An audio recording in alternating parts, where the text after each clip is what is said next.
Tunghayan naman natin ang mga balita mula sa Visayas.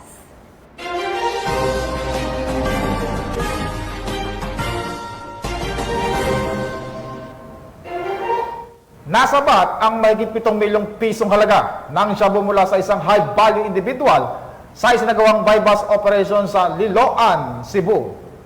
Ang suspect ay kasalukuyang nasa kustodya ng mga otoridad at haharap sa kasong paglabag sa Republic Act 9165 o ang Comprehensive Dangerous Drugs Act of 2002. Patrolwoman Annalyn Canoog sa report.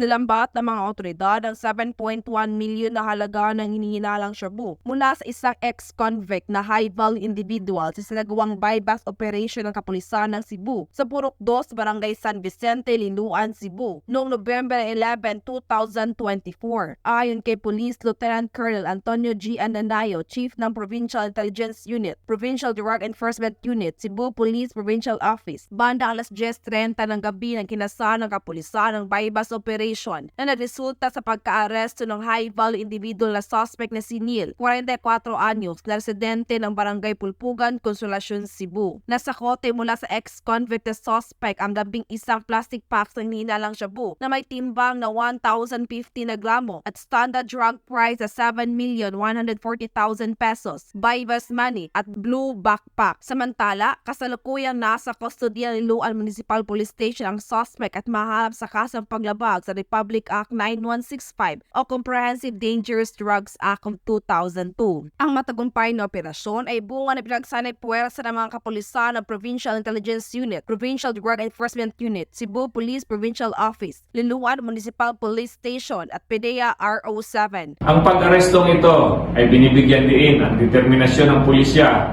na puksain at bawasan ang supply ng droga upang mapangalagaan ang ating mga kabataan at ang komunidad mula sa pagiging biktima ng banta ng droga at ang mga masasamang epekto nito. Patunay lamang na patuloy ang pagsuporta ng Cebu PNP sa kampanya ng pamahalaan na labanan ang paglaganap ng pinagbabawal na gamot dahil sa bagong Pilipinas, ang gusto ng pulis, ligtas ka. Mula dito sa Central Visayas, ako ay inyong Police News Network Correspondent, Patrolwoman Annalyn N. Canoog, alagad ng batas, tagataguyod ng Balitang Pulis.